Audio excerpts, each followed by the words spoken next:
गिबियावनो बयखौबो दिनैनि गोदान मोनसे भिडिअआव फिन खेब बरायनानै लाग्रोबावबाय। भिडिअ लाबोया गोबां सान जाबायमोन, आसा खालामो बयबो मोजाङैनो दङ। दिनै आं नोंथांमोननि सिगाङाव मोनसे जोबोद इम्परटेन्ट आपडेट लानानै फैदों। बे आपडेटआनो जादों हायार सेकेन्डारि फाइनाल इयारनि रिजाल्टनि आपडेट। दा जोंहा आसामनि गिबि मन्थ्रि आरो आसामनि सोलोंथाइ मन्थ्रि बिथांमोना सानैबो टुइटारनि गेजेरजों फोरमायनानै होबायदि हायार सेकेन्डारि फाइनाल इयारनि रिजाल्टखौ माब्ला होगोन बेनि फिक्स डेटआ ओंखारनानै फैबाय। दिनै आं नोंथांमोननि सिगाङाव बे भिडिअनि गेजेरजों बेखौनो फोरमायनानै होगोन हायार सेकेन्डारि फाइनाल इयारनि रिजाल्टखौ माब्ला होगोन बेनि डेटखौ आं नोंथांमोननि सिगाङाव गुवारै फोरमायनानै होगोन। बेनिखायनो नोंथांमोना भिडिअखौ स्किप खालामाजासे जोबजासिम नायलां। भिडिअखौ जागायजेननायनि सिगां नोंथांमोननिसिम गुरै खावलायनाय, नोंथांमोना आंनि चेनेलाव गोदानब्ला सिगाङावनो साबस्क्राइब खालामनानै लाग्रोब्लानो जाबाय, जाहाथे आंनि गोदान आपडेटफोरखौ मोननो हायो। थौद' बिदिब्ला दिनैनि भिडिअखौ जागायदिनि। जोंहा हायार सेकेन्डारि फाइनाल इयारनि रिजाल्टखौ माब्ला होगोन बेखौ आसामनि गिबि मन्थ्रि आरो आसामनि सोलोंथाइ मन्थ्रि बिथांमोना सानैबो फोरमायनानै होखाबाय आरो बेनि फिक्स डेटआबो ओंखारनानै फैखाबाय। दा नोंथांमोननि सिगाङाव बेनि डेटखौ फोरमायनायनि सिगांनो बेखौनो फोरमायनानै होग्रोनो सानदोंदि जोंहा थांनाय 2025 मायथाइयाव हायार सेकेन्डारि फाइनाल इयार एबा सेकेन्ड इयारनि रिजाल्टखौ 30 एप्रिलावहाय डिक्लेयार खालामनाय जादोंमोन आरो बेवहाय गासै अल आसाम 3,02,613 स्टुडेन्टफोरा पास खालामनो हादोंमोन।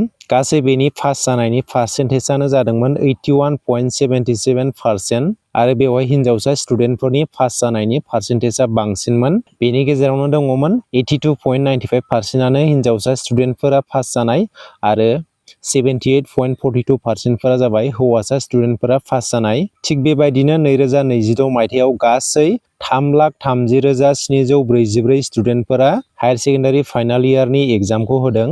आसामनि गासै 821 एग्जाम सेन्टाराव बे हायार सेकेन्डारि फाइनाल इयारनि एग्जामा जादों। बेनिनो आर्टस स्ट्रिमनि स्टुडेन्टफोरा गासै 2,47,865। बेवहायनो दङ 1,02,648 स्टुडेन्टफोरानो जादों मेल स्टुडेन्ट आरो 1,45,216 स्टुडेन्टफोरानो जादों फिमेल स्टुडेन्ट आरो बेवहाय सासे ट्रान्सजेन्डार दङ। साइन्स स्ट्रिमाव गासै 61,568 स्टुडेन्टफोरा हायार सेकेन्डारि फाइनाल इयारनि एग्जामखौ होदों।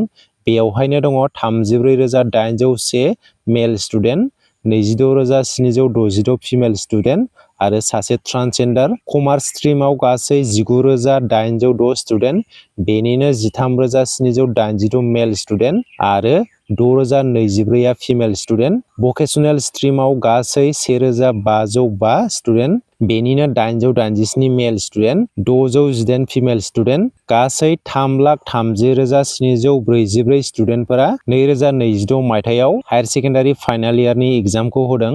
दा आं नोंथांमोननो फोरमायनानै होनि, जोंहा हायार सेकेन्डारि फाइनाल इयारनि रिजाल्टखौ फैगौ 28 एप्रिलाव फोसावनो थांगासिनो दङ एबा फैगौ 28 एप्रिलाव एनाउन्स खालामनो थांगासिनो दङ। दा नोंथांमोना डेटखौ नेथ'बानो जाबाय, बारा गोबाव सान गैला, नोंथांमोना 28 एप्रिलावनो रिजाल्टखौ मोननो हासिगोन। दा बेखौ आसामनि गिबि मन्थ्रि बिथाङाबो टुइटारनि गेजेरजों फोरमायनानै होदों आरो आसामनि सोलोंथाइ मन्थ्रि बिथाङाबो टुइटारनि गेजेरजों फोरमायनानै होदों। नोंथांमोना 28 एप्रिलावनो हायार सेकेन्डारि फाइनाल इयारनि रिजाल्टखौ मोननो हासिगोन। दा दिनैनि भिडिअआ एसेनोसै। नोंथांमोना भिडिअखौ इनफरमेटिभ मोनदोंब्ला मोनसे लाइक खालामदो। लोगोसे सोर सोर आंनि भिउवार्सफोरा हायार सेकेन्डारि फाइनाल इयारनि एग्जामखौ होदों एबा सोर सोरनि न'खराव हायार सेकेन्डारि फाइनाल इयारनि रिजाल्टखौ नेनानै दङ, नोंथांमोना कमेन्ट सेक्सननि गेजेरजों फोरमायहरबानो जाबाय। दिनैनि भिडिअआ एसेनोसै, गोजोन्थों।